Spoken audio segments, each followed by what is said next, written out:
আপনার পায়ে ধরি, আপনি আমার সাথে এমন করবেন না। আপনি রুম থেকে বের হয়ে যান।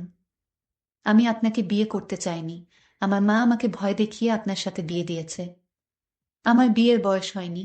আপনি কিছু করলে আমি কিন্তু মরে যাব। আমার স্ত্রীর এমন কথা শুনে আমি রাগান্বিত হয়ে গেলাম। আর তাকে জোরে একটা থাপ্পড় মারলাম। তারপর সে জ্ঞান হারিয়ে ফেলল। আমি তাকে হাসপাতালে নিয়ে গেলাম। তারপর ডাক্তার বলল, আপনার স্ত্রী মা হতে চলেছে। আমি ডাক্তারের কথা শুনে চোখে ঝাপসা দেখতে লাগলাম। কারণ তাকে তো আজই আমি বিয়ে করে এনেছি, তাহলে সে কিভাবে মা হতে চলেছে? বাকিটা গল্পতেই বলছি। 13 বছরের কিশোরী রুভি নিজের সদ্য বিবাহিত স্বামীর জন্য অপেক্ষা করছে বাসর ঘরে বসে। ভয়ে তার গলা শুকিয়ে আছে রীতিমতো। গুন্ডা ছেলের সাথে বিয়ে দিয়েছে তার পরিবার, এসব তার বড় বোন থেকে শুনেছে রুভি। লাল টুকটুকে শাড়ি পরে আছে মেয়েটি। এই শীতের মধ্যে রীতিমতো ঘেমে যাচ্ছে। তখনই কারো পায়ের আওয়াজ পেল সে। হাত পা আরো গুটিয়ে বসল। দরজা আটকানোর আওয়াজ পেয়ে ভয়ে বুক ধুকধুক করছে। এইভাবে হাত পা লুকিয়ে সেজে বসে আছো কেন? লোকটার গম্ভীর পুরুষালী আওয়াজে মাথা তুলে তাকায় রুভি তার দিকে। তবুও মুখ দিয়ে কোনো আওয়াজ বের করে না। রুভিকে কোনো কথা বলতে না দেখে বিরক্ত হয়ে যায় মুন্না। এই মেয়ে, কি বলছি কথা কানে যায় না তোমার? মুন্নার চিৎকারে ভয় পেয়ে এক লাফে খাট থেকে নেমে যায় রুভি। খাট থেকে এইভাবে নামতে গিয়ে পাশে থাকা টেবিলের সাথে পায়ে বাড়ি খায় সে। ব্যথায় হালকা চেঁচিয়ে ওঠে। উপর হয়ে পা দুলতে থাকে রুভি, আর তখন মাথা থেকে ঘোমটা খুলে যায়।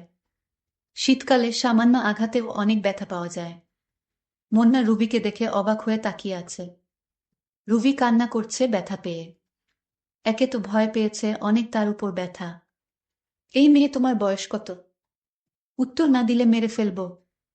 আমার বয়স 13 হবে 9 তারিখে। রুভির উত্তরে হা করে তাকিয়ে আছে রুভির দিকে মুন্না। রুভি ভয়ে ভয়ে মাথা নিচু করে দাঁড়িয়ে আছে। তোমার বয়স মাত্র 13? 13 বছরের পিচ্চি হয় নিজের থেকে এত বড় বয়সে এক লোককে কিভাবে বিয়ে করতে রাজি হলে? নাকি আমার টাকা দেখে তোমার আর তোমার পরিবারের কাছে আমার বয়সটা ম্যাটার করে না? মুন্নার এই কথা রুভির কানে পৌঁছাতেই মেয়েটা চোখ তুলে তাকায়। গোল গোল চোখ গুলা দিয়ে মুন্নাকে দেখে যাচ্ছে। এইভাবে মুন্না তাকে আর তার পরিবারকে অপমান করতে পারবেন না। মুন্না ও প্রচণ্ড রেগে আছে। তার সাথে কিনা এইরকম পিচ্চির বিয়ে হয়েছে। নিজের মা আর বাবার উপর প্রচণ্ড রাগ হচ্ছে তার। সবকিছু তছনছ করে দিতে ইচ্ছে হচ্ছে। একদিকে ওর ভালোবাসা ওকে ছেড়ে অন্য কাউকে বিয়ে করল, আর তার বাবা মা মিথ্যে বলে আরেক এই মেয়ের সাথে বিয়ে দিল। 13 বছরের মেয়েকে 19 বছরের বলে তার ঘাড়ে চাপানো হলো। এইভাবে আপনি আমাকে অপমান করতে পারেন না। আপনার মতো বুইড়া রাক্ষসকে আমি নিজের ইচ্ছায় বিয়ে করি নাই। আমার মতো পিচ্চি কি আপনাকে বিয়ে করতে চাইবে? আর আমার বিয়ের বয়স হয়েছে? ওই রুনা আন্টি আমার বাবা মাকে ভয় দেখিয়ে আপনার সাথে আমার বিয়ে দিল। এই মেয়ে, এই এত কথা বলার সাহস কই পাস?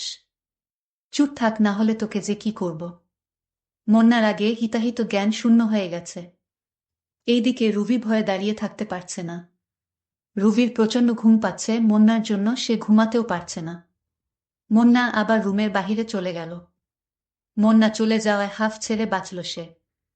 রুভি মন্নাকে গালি দিতে দিতে শুয়ে পড়ল।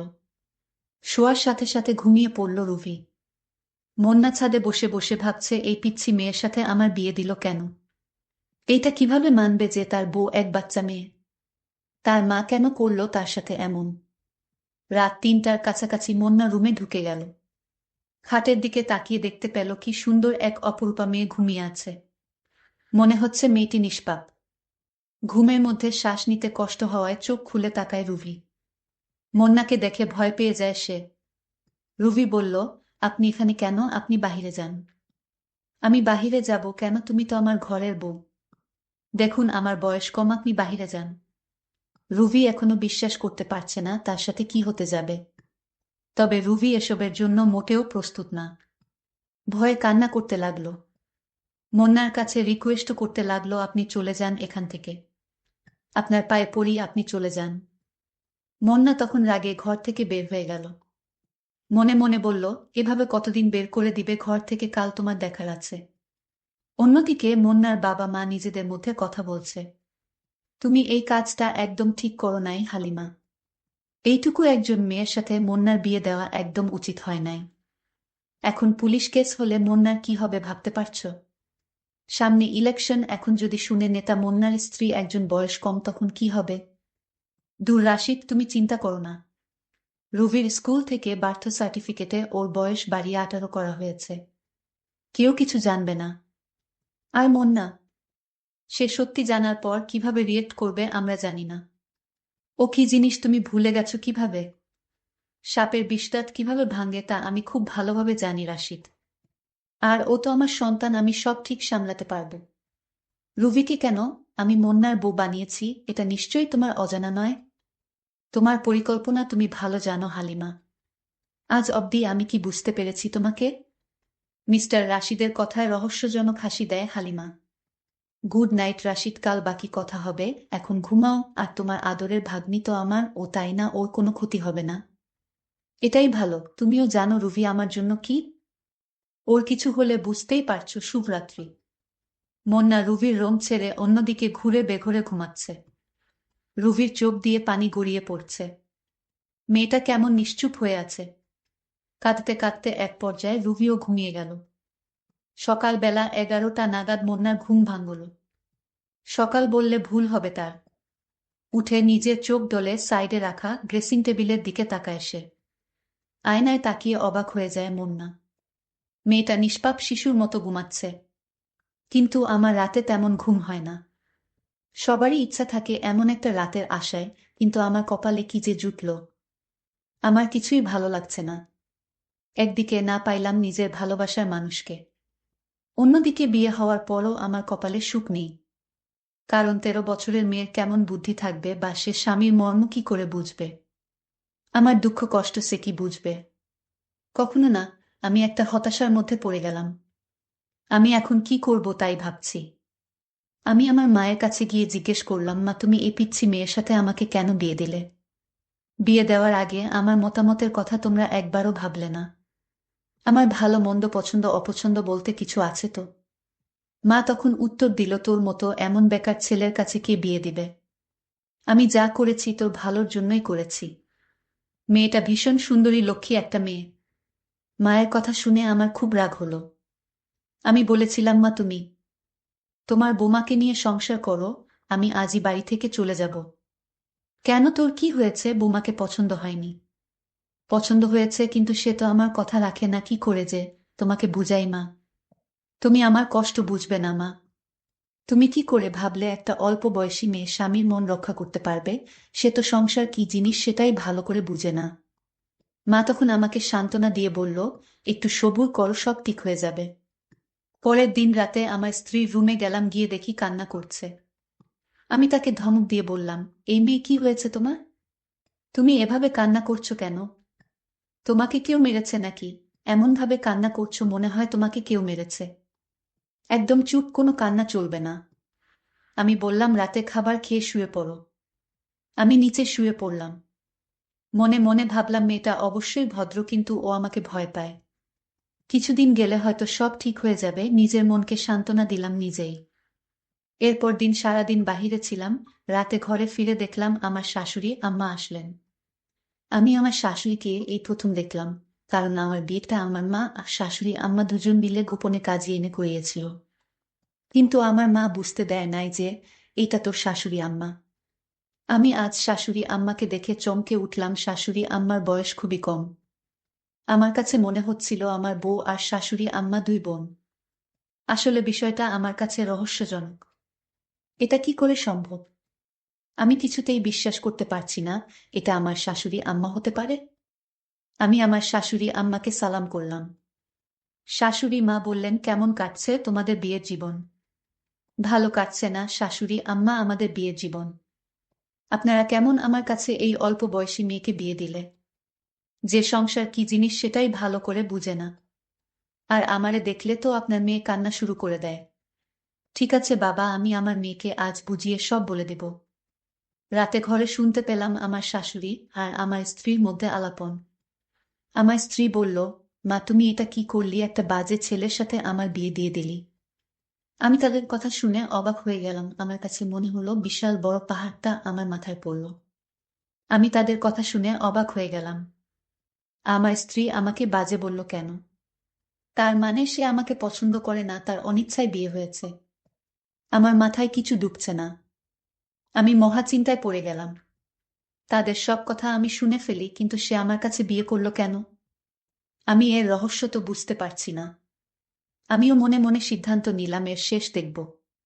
পরের দিন সকালে আমার শাশুড়ি আমাকে বলল, বাবা, আমি আমার মেয়েকে সব বুঝিয়ে দিয়েছি, এখন থেকে তোমার সব কথা রাখবে। আমি বললাম, ঠিক আছে শাশুড়ি আম্মা যান।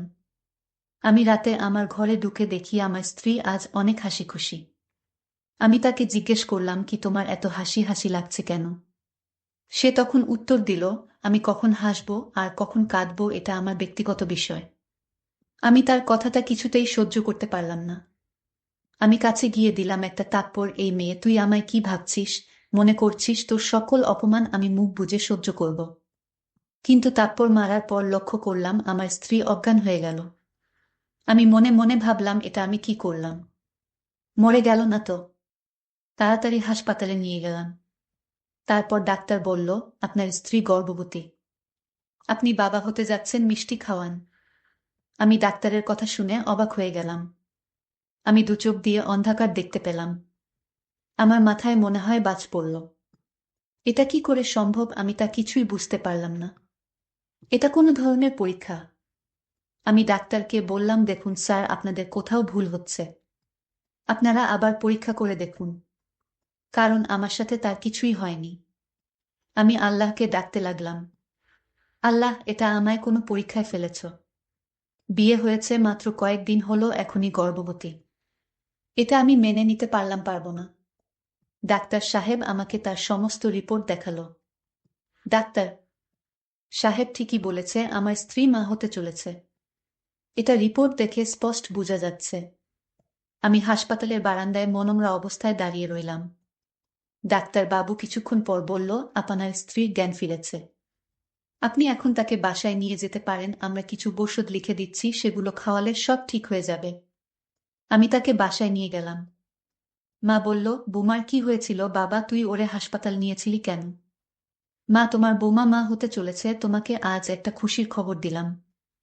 মা বলল, এটা তো খুশির খবর, আমার ঘরে নতুন মেহমান আসছে। আমি বললাম, মা, আমার বিয়ে হয়েছে কয়দিন হয়েছে সেই হিসাব তোমার কাছে আছে। আর তুমি নিশ্চয় ভালো করেই জানো আমার বিয়ে হয়েছে মাত্র 1 মাসও হয়নি। তাহলে সে কিভাবে মা হতে চলেছে? মা তখন আমায় বলল, তুই তো ঠিক বলেছিস, আমি তো ভুলেই গিয়েছি, তোদের বিয়ে হয়েছে মাত্র 1 মাস হয়েছে। আমি মাকে বললাম, মা, তুমি এর রহস্য ঠিকই জানো, কিন্তু তা তুমি প্রকাশ করছো না আমার কাছে। মা আমায় এর উত্তর না দিয়ে সোজা মায়ের ঘরে চলে গেল। আমি রাতে আমার স্ত্রীর রুমে গেলাম। যেতেই আমাকে বলল, আপনাকে অনেক কষ্ট দিয়েছি আমি। আপনি আমাকে মাফ কইরা দিয়েন, কারণ আমার কি হতে কি হয়ে যায় সেটা বলা যায় না। সে বলল, আজ আমার একটা কথা রাখবেন। আমি বলেছিলাম, কি কথা? আমার স্ত্রী বলল, আজ আমি আমার নিজ হাতে আপনাকে ভাত খাইয়ে দেয়। আমি বলেছিলাম, হঠাৎ এত দরদ কোথা থেকে আসলো তোমার? এখন তুমি আমাকে ভয় পাও না? আমার স্ত্রী বলল, না, এখন আর আপনারে ভয় পাই না। কেন এখন আমাকে ভয় পান না? সে বলল, 2 দিন আগে পরে তো মরতেই হবে, তাই আপনারে ভয় পেয়ে কি লাভ? আমি তখন রাগে বললাম, তুই এখনই আমার ঘর থেকে বের হ। তোর কাছে আমার কিছু পাওনা দাওনা নেই। তুই বের হ আমার ঘর থেকে। আমি আমার স্বামীর পায়ে ধরে বললাম, আপনি আমারে আপনার ঘর থেকে বের করে দিয়েন না। সে আমার পায়ে ধরে কান্না করতে লাগলো। ঠিক আছে, আমার ঘরে তোকে জায়গা দিতে পারি, একটা শর্তে, তুই বলবি এত তাড়াতাড়ি তুই কিভাবে মা হতে চললি। সবকিছুই আপনাকে বলবো, আমি আপনারে কথা দিলাম, কিন্তু আমারে ঘর থেকে বের করে দিয়েন না। ঠিক আছে, তাহলে বলো, তুই এত তাড়াতাড়ি কেমন হইলি? সে তখন আমার কাছে তার সত্য ঘটনাটা খুলে বলল। আমি সেটা শোনার সাথে সাথেই আমি মাটিতে লুটিয়ে পড়ি। তার এই কথা শোনার পর আমার 2 দিন যাবত আমি অজ্ঞান অবস্থায় পড়ে রইলাম। সে আমাকে বলেছিল আমার বাবার টাকা পয়সা সম্পত্তি অনেক ছিল। আমি একজনকে খুব ভালোবাসতাম। বিয়ের আগে সে আমার সাথে ফেরেশতার মতো আচরণ করত। আমি ভেবেছিলাম সে অনেক ভালো।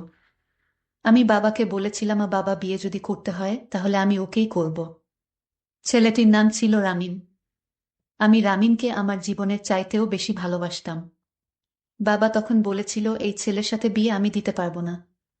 আমার বাবা আমাকে বারবার নিষেধ করেছিল। আমি বাবাকে পরিষ্কারভাবে জানিয়ে দিলাম আমি তাকে ছাড়া বাঁচব না।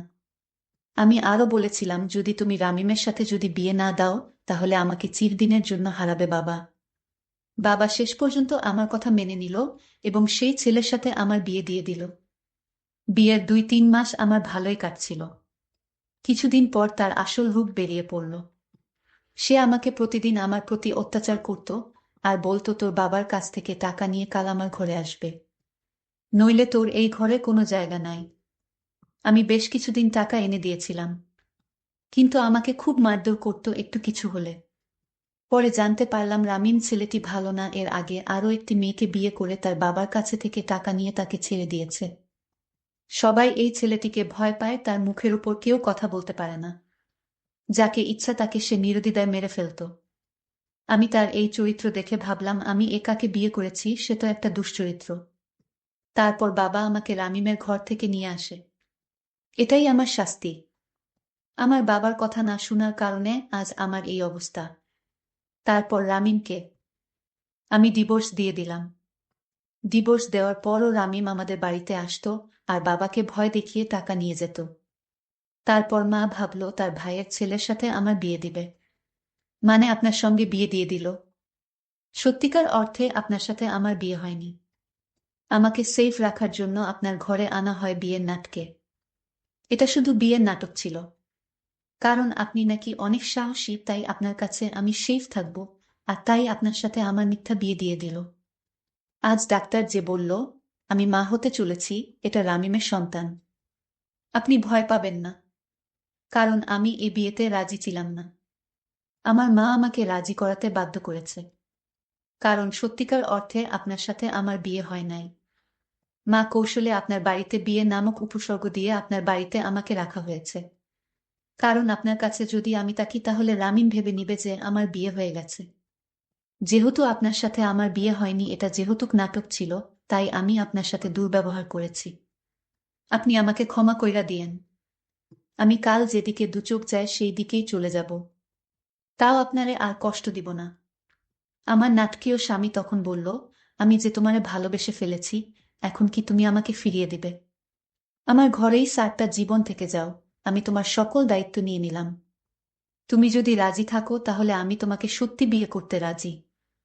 ওর কথা শুনে মনে হলো আমি আবার নতুন একটা জীবন পেয়েছি। তারপর বাকি জীবনটা তার ঘরেই কাটিয়ে দিলাম। বন্ধুরা, গল্পটি কেমন লাগলো তোমরা কমেন্ট করে জানিয়ে দিও। আর এরকম গল্প পেতে আমার চ্যানেলটিকে সাবস্ক্রাইব করে পাশে থাকুন। ধন্যবাদ।